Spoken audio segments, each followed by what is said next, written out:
And hello, Laurelwood. How is it going? I hope some of you guys are out there. I haven't seen you guys chat yet, so if you guys are here, make sure to start typing out something so that Kevin and I can say hello. Kevin, we have an excellent night for you planned with Ask Me Anything. It's finally your time. Woo!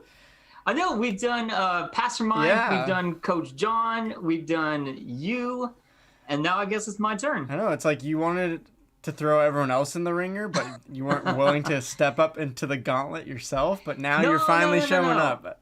No, you know what it that's was? not the story? No, I wanted other people to be I wanted them to have this experience. You wanted them to get roasted first. So you know what? We haven't done Jana in the office. We haven't done Debbie. We haven't done Sam Halstead. And then we can start doing ministry leaders. We could do Allison Deviney. I like it. We could do Paul Lance, Gloria Klein. Ooh, we could do what else we got? Sid Jones. I mean, we could start really just kind of. If we do one a week in about 5 years, we could get through everyone in the church. Perfect. Looks like the Braithwaites are here. Steve Lance is here. Melanie, hello. Good to see you guys. I hope you're brainstorming some excellent questions to ask our AMA of the night. Of course, Kevin here. Woo. Yeah. Which, I'll say we started doing these Tuesday chats. What's it been now? 3.5, 4 months ago or something. Yeah. But we did it just as a way of connecting online and having a fun time. But we've also had some really, I think, meaningful for sure. conversations. And next week, I want to let you guys know, we've kind of been, not officially, but unofficially, we've been alternating between serious topics and then fun, silly topics. So next week, we're doing a serious topic.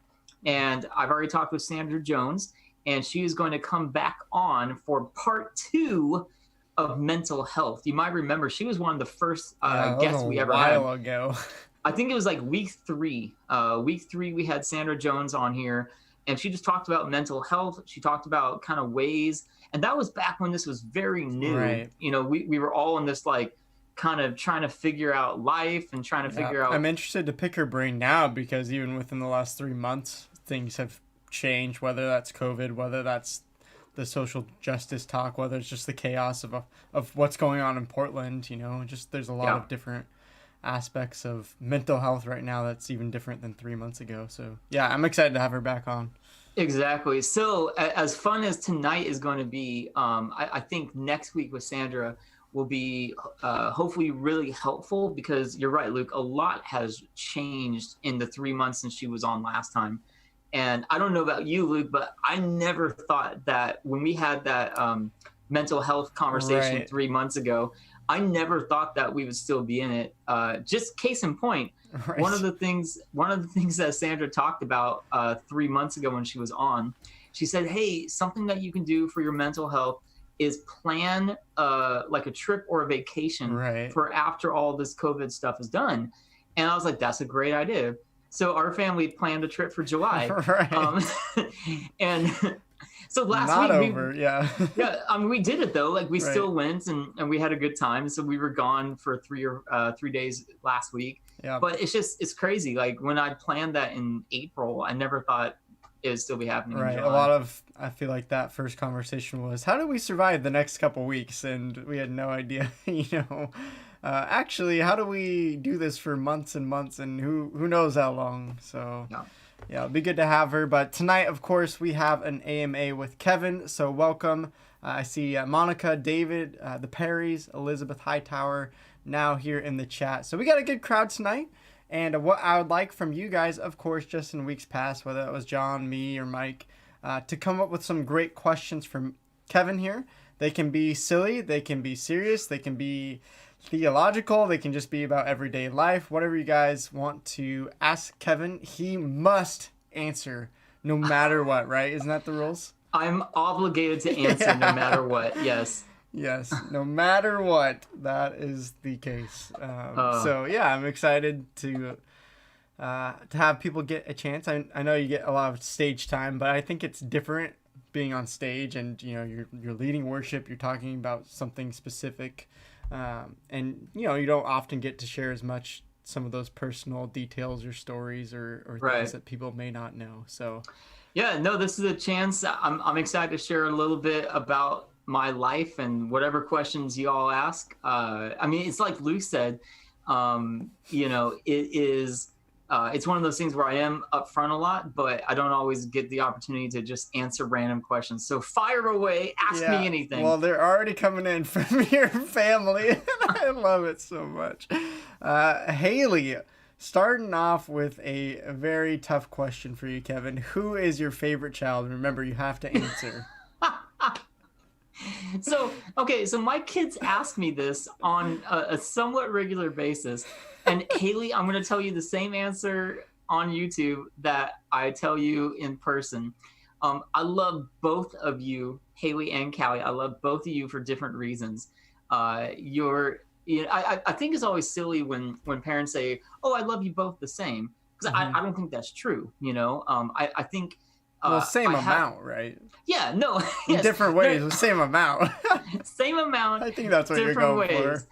Yeah, but I think that's important to clarify that there's things I enjoy and love doing with Callie, and there's things I enjoy and love doing with Haley, and so I love them both the same, equally at 100%, but for different reasons. Wow. Okay. Fair enough. I mean, I'll give you that. That is an answer. So I guess I'll let that pass. Well, okay. Thanks. I'm glad. Are you like the question police? Like, what? Yeah. I mean, we're looking for more of like a spicy answer. Oh yeah. But no, I'm not gonna play favorites. Okay, that's fair. That's fair. Callie's asking, what's your most embarrassing moment that happened when you were with Callie? Wow, when I was with Callie, that's very specific. I mean, there's been some funny times where I've said the wrong word or made kind of a goofy thing. Probably looking back, probably the most quote unquote embarrassing thing with Callie when she was little. So I don't know, 3, 4. I've always been kind of silly and goofy, and so I would make up songs, I'd make up dances. And there was this one song I used to do called the Belly Song. And okay. And so I would do this song with Callie, and I would like lift up my shirt and I start hitting my belly, and I'd go, "I like the belly song, I sing it all day long, the belly." And we would like just kind of go back and forth, and it was great, And when did you come? How did you come up with this song? Dude, I came up with we had songs for brushing teeth. Okay. First, we brush the teeth so we don't get cavities. Then we brush the gums so we don't get gingivitis. Then we do the fluoride so we don't get tooth decay. Now, everybody, here we go. Hey, hey, hey, right? Like, I can't believe you actually still remember all of that. That's impressive. I want to ask Haley or Callie and Haley next time I see them how many of those songs they can actually still sing today. Well, hopefully, the one song I really impressed them, I made up songs for our phone numbers and for our address. There you go. And so hopefully they remember those because I put it to a melody, and we taught it to them when they were young. Not the social security number though. Not the social security, but if they, I just figured if they ever got lost or whatever, yes, that's a great they could idea. say like, "Please call my dad 360-713-2432," right?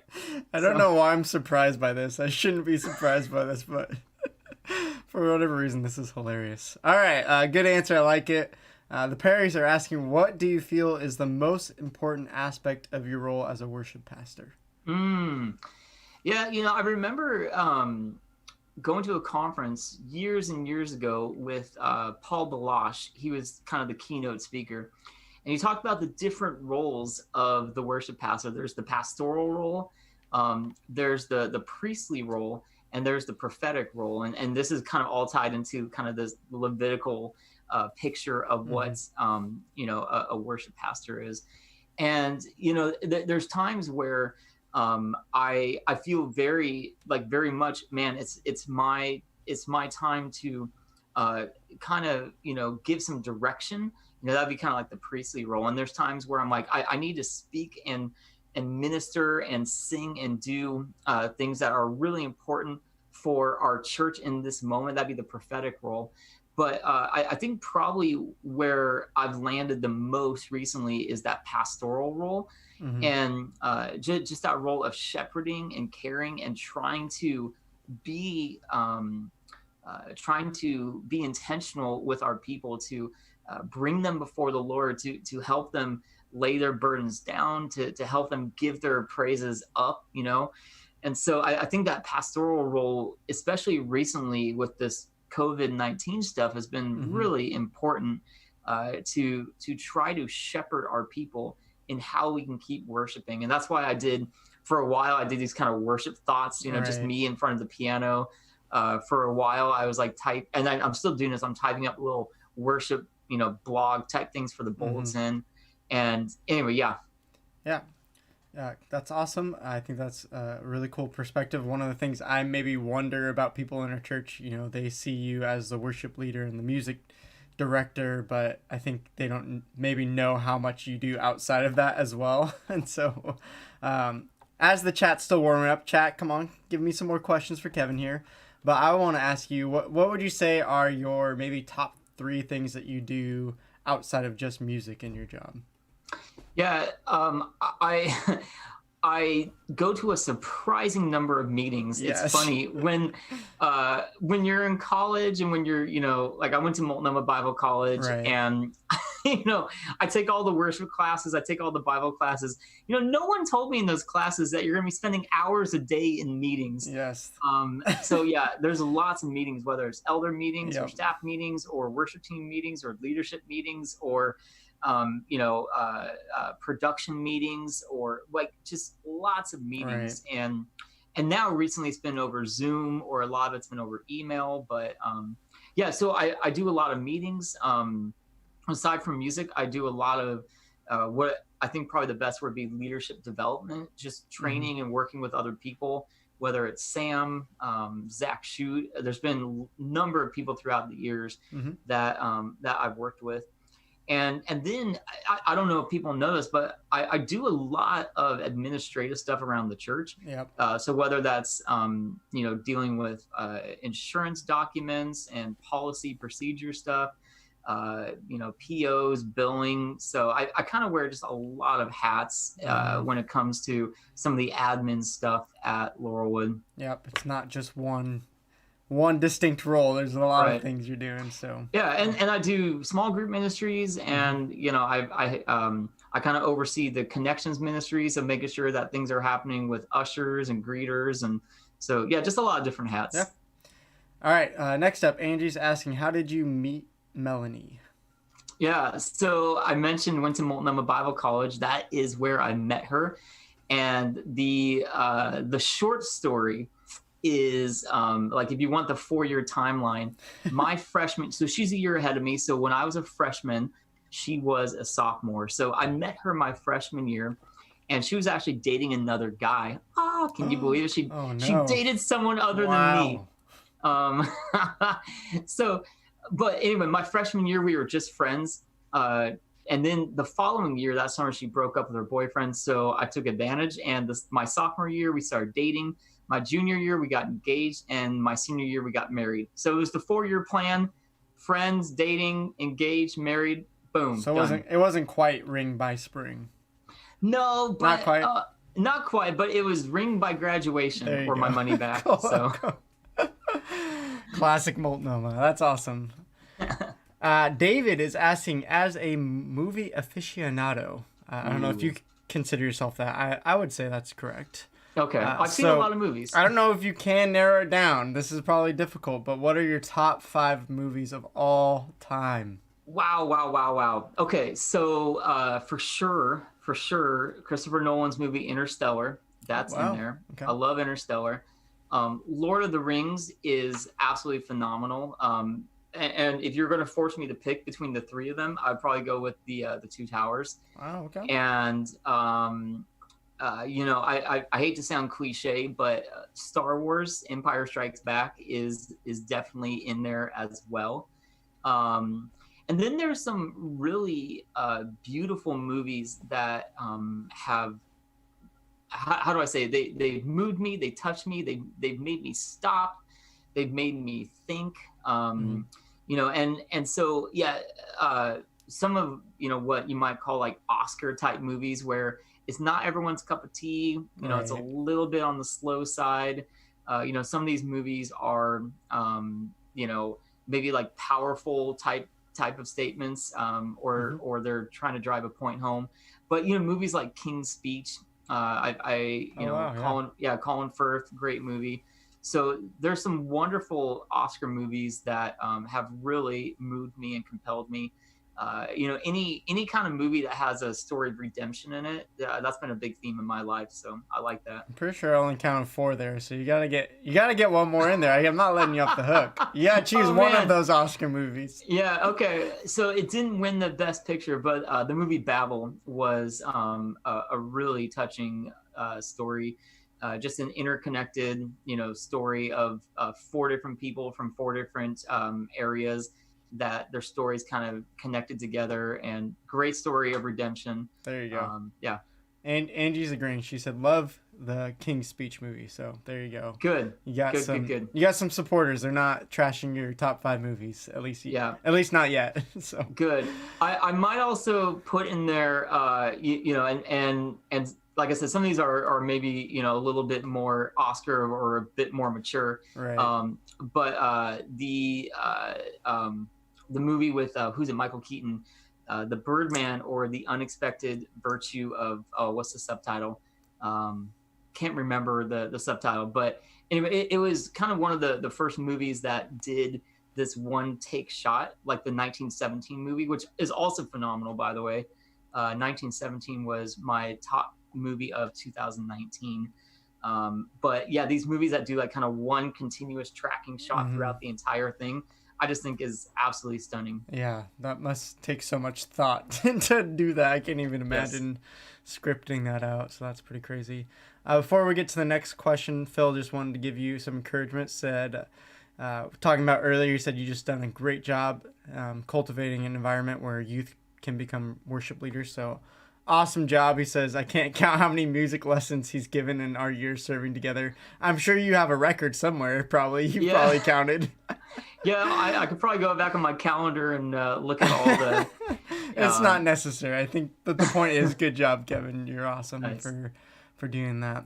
Krista wants to know what is happening with you in ordination. I know we haven't talked about that probably 6 months to a year. I don't know. It was a while ago since we kind of gave the update.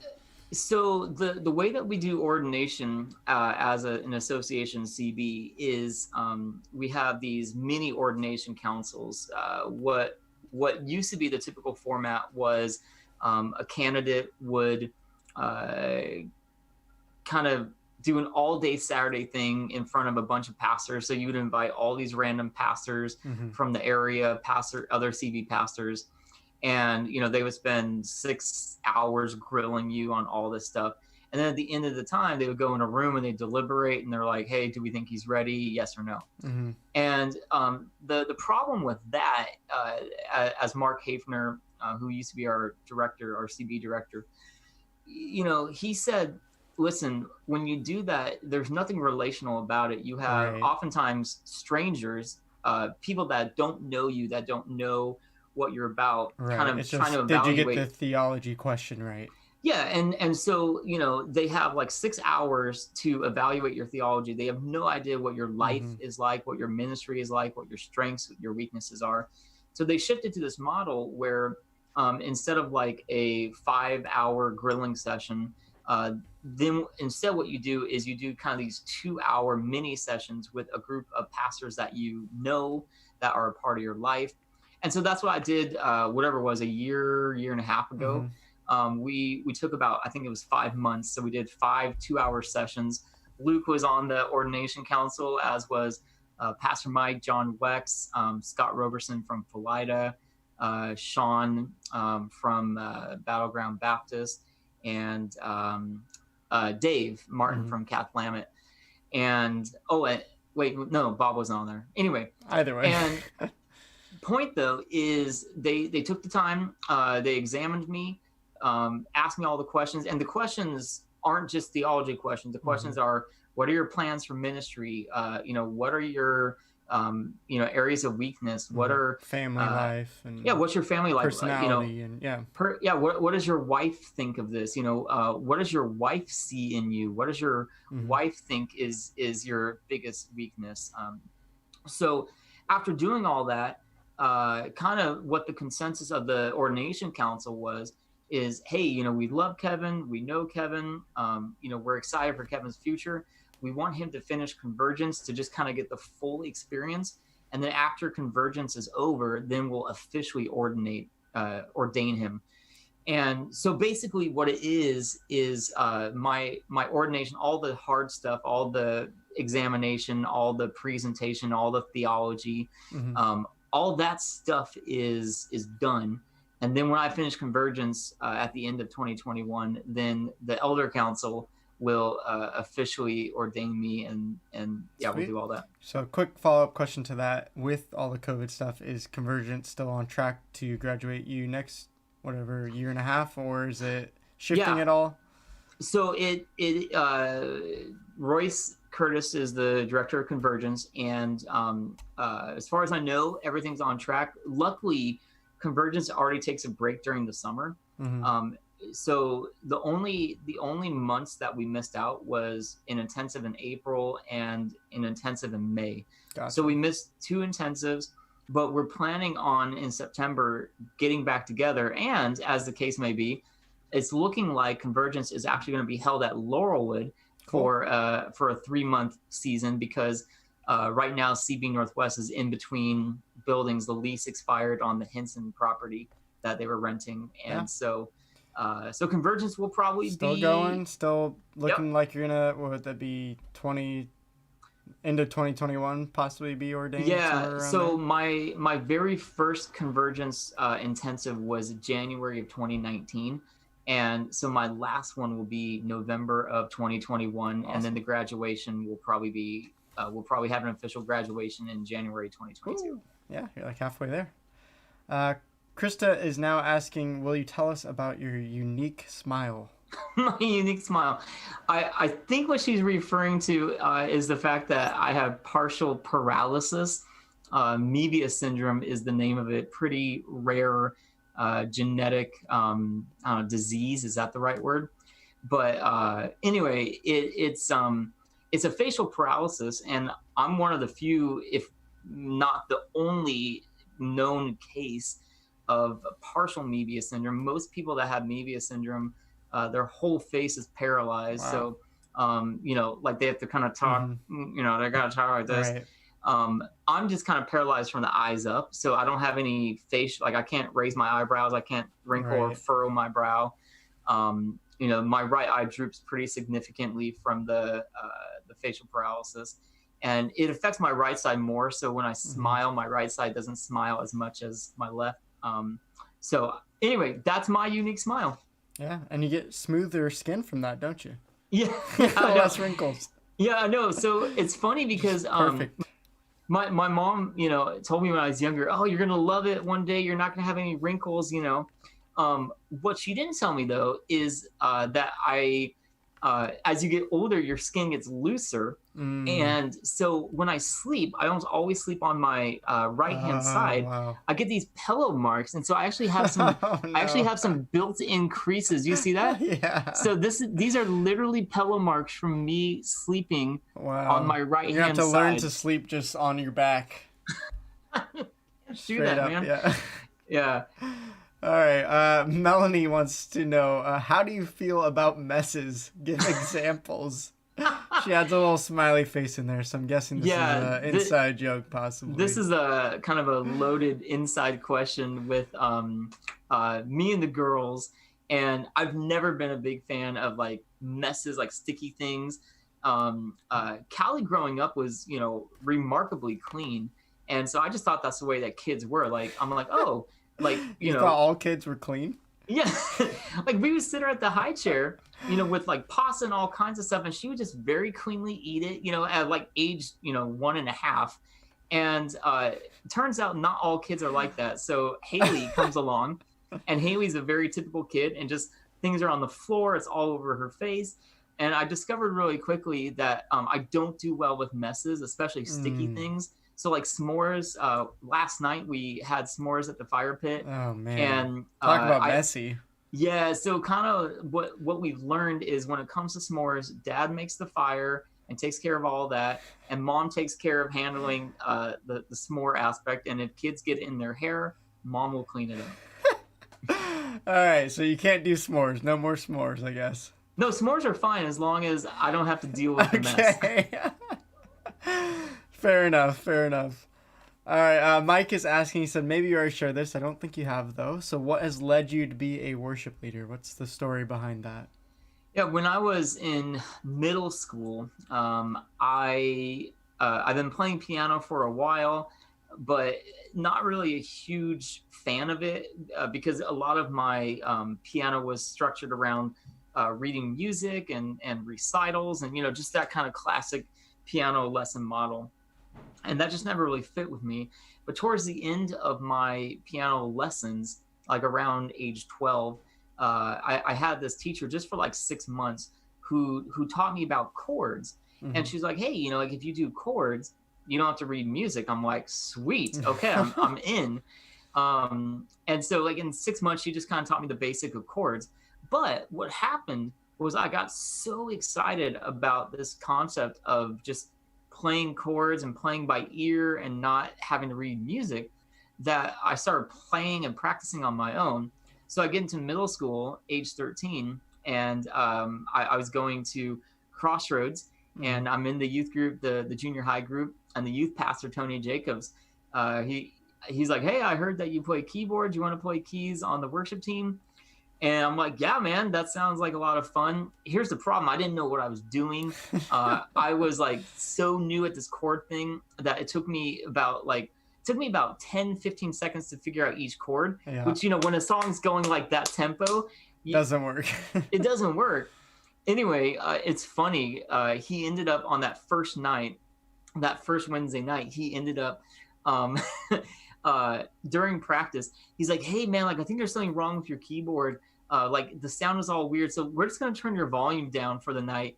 And looking back in hindsight, I think I was just so bad and he didn't want to hurt my feelings, right, that he turned the volume down. But anyway, but here's what was cool. Because the volume was all the way down, I didn't have to worry about playing the chords. So I just kind of pretended like I was playing. Right. And it was so cool because it gave me the opportunity, instead of like my face being buried in the music, sure, I looked up and I saw all of my friends and my peers and people that I knew and people that were older, like a grade or two ahead of me, and they're singing and they're worshiping, and I'm like, this is awesome. And I was like, this is so cool. Like people are singing and we're worshiping God together, and I'm up here on stage like helping make this happen. And afterwards, Tony told me, he's like, yeah, like you can actually do this for a living and get paid for it and work at a church. I'm like, you can get paid to do this? Sign me up. Yeah. I'm like, this is amazing. So yeah, that was the moment right there, age 13, Crossroads youth group, Tony Jacobs. Yeah, no, that's super cool. I think you're a walking testimony of how important it is to invest in youth and give them real chances to serve and lead. So that's really cool to hear about.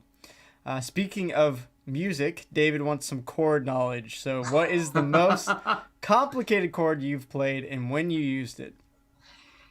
Yeah, I mean, I can play any number of chords that either require like, all 5 fingers, or so like a example would be like a G flat 13 flat 9, right? So you're flatting the second note. You're playing the 13th note, which means you're adding a 6.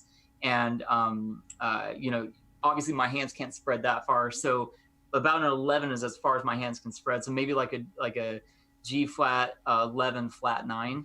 But I don't use that in songs like very often. So, probably the most typical chords that I use in actual worship music would be like a major 9. So like if I'm playing the key of C, I'm playing F major 9, which is just F A C E, and then I add the G in there to so it's a 5-note chord, and I do that pretty typically like on slower songs. Jesus Paid It All. Right. Usually it says A on the chart, but I play an A major fancy 9. it up, yeah. Yeah, A major 9 instead of an A. Who wants to play just an A? You're gonna have to start writing some jazz worship music for us, apparently, so you can throw in more of those complicated chords, just to say that you did it, you know. All right, the question of the night, Kevin. Phil says man. You knew this was coming, so hopefully you're ready. Says, what is your most embarrassing dating story? And of course, in parentheses, sit back, folks. This is a good one. Oh boy, yeah. Okay, so there's only a handful of people that know this story. Phil and you know this story. Mm-hmm. But I talked to Melanie about it, and I'm like, if it comes up, should I share the story? So I'm going to share it. I'm going to give the PG version. Okay. But it's somewhere in between a PG and PG-13, so parental discretion may be advised. All right. I think you're okay.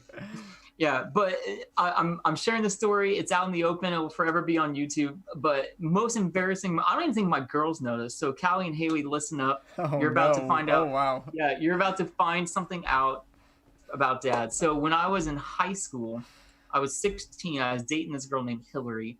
I was not dating Melanie. Shame on me. That's my first mistake. That's where it all went wrong. Yep, of course. So I didn't have my driver's license at the time. She did. She was a year or two older than me. It's Christmas time, like a week or two before Christmas. And I wanted to do some Christmas shopping for my family, friends. She needed to do some Christmas shopping. So we're like, hey, let's go to the mall. Back when people went to the mall, now people just go on Amazon. But there was no Amazon back then. So we went to the mall. And along the way, I'm really hungry. I'm like, hey, there's a Taco Bell right by the mall. One of those classic situations, my eyes were bigger than my stomach. I ordered all this food, bean burrito, nacho supreme. I'm ordering 7-layer burritos, just all this like really heavy, quesadillas, just like greasy, heavy stuff. So mistake number 2. Mistake number 2, eating a bunch of food. We get to the mall and my stomach's just gurgly, just like, and I'm like, oh man, I don't feel so good. We're walking around and I just like, I feel like I got all this gas and I'm like, I can't hold it in. I need to let it out. And so, I'm walking. I'm like, well, I can just kind of pass gas as we're walking. The problem was it wasn't gas. I thought it was gas. It wasn't. And I'm wearing khaki pants, mistake number 3. And so I had to really quickly figure out what to do. And I didn't know what to do. I see a bench. I'm like, I need to just sit down and figure it out. Mistake number 4, I sat. And anyway, I didn't know how to get out of it. Hillary was like really concerned. She was like, what's going on? You're acting so weird. Is everything okay? Did I hurt your feelings? I'm like, no, I just need some time. Anyway, so there it is. Most embarrassing moment. Mike is like, I can't take this. Let's move on to the favorite hymn question. All right, yeah. I mean, that's. I think you embarrass yourself enough there, Kevin. Already. I think if anyone wants more details, they can probably ask you later. But that right there was definitely pretty embarrassing. So moving on, I guess. Steve is asking if you can go back or forward in time, what scriptural event would you want to see? Oh man, I would love to see the birth of the church. That Acts 2 moment. Preaching, 2,000 coming to know the Lord. I just think because I'm such a huge fan of the church. Like I believe in the church. I believe that God created the church for a very specific reason, and the gates of hell shall not prevail. And I would love to just be there for that moment and just step back and actually see what it's like. I mean, there's lots of speculation. Mm-hmm. Was it actual physical flames? People, are they all speaking different languages? What is that like? It'd be incredible. Yeah, I agree. That would be an awesome moment to visit. So good pick there. Krista wants to know, what song do you hope no one ever asks you to play or play again? You just get rid of it for all time, you know. Yeah, I mean, I've shared this before. I think actually when I preached a few weeks ago, that there's a number of songs that I don't necessarily care for whatever reason. Either we've done them a ton, or I don't like the melody, or the lyrics are just awful. But I still do these songs for any number of reasons, because it fits a theme, or it's important for that moment, or there's someone that I'm like, hey, this song's going to minister to their heart. This song's going to point them to Jesus. Probably the song that I wouldn't want to do, just because I kind of just have a personal problem with it, and people might fight me on this, but it's a song from, gosh, I think it's the 90s or early 2000s. It's the Matt Redman song, Heart of Worship. I'm coming back to the heart of worship. Okay. Yeah, and the big reason on that, aside from it just being completely about me, right, which I already struggle with songs that talk a lot about I and me. Right. Not always, because like sometimes it's important to confess our sins, and sometimes it's important, that we recognize that Jesus paid it all for me. Mm-hmm. Anyway, but aside from that song being very much a self-focused song, I just think there's some bad, dangerous theology in there. And I love Matt Redman. I love his songs. 10,000 Reasons, Blessed Be Your Name. But that song in particular, he wrote that song for his church during a season when their church was really struggling. And that song is great for his church, but to make that a song for the universal church, I think it's just really dangerous, because there's some lines in there that presuppose that everyone is struggling with worship. I'm sorry, Lord, for the thing I made it. And, I remember when that song came out, and I'm like, I don't feel sorry. Like, I didn't make it anything bad. Like, I feel sure. I feel very okay, like where I'm at with my worship with God. And so it was like, by singing that song, you're basically forcing the worshiper to admit that they've made this horrible mistake about worship. I just think that's a dangerous thing. Sure. Well, what's going to happen now is Sam and everyone on the worship team, as they get suggestions, it's always going to be harder worship now. Perfect. So just letting you know that's coming your way. I know we have a pretty sassy worship team, so quite often. So just expect that. On the flip side, Elizabeth is saying, what is your favorite hymn and why? The Love of God. Absolutely. Such rich, deep poetry. The symbolism. If we with all, now I'm messing it up. Could we with all the ocean fill, I'm totally messing it up. I had to sing it in context. Right. But anyway, or could I'll have to look it up later. Something about the love of God filling everything, essentially. Yes. Essentially, the love of God. To write the love of God above would drain the ocean dry.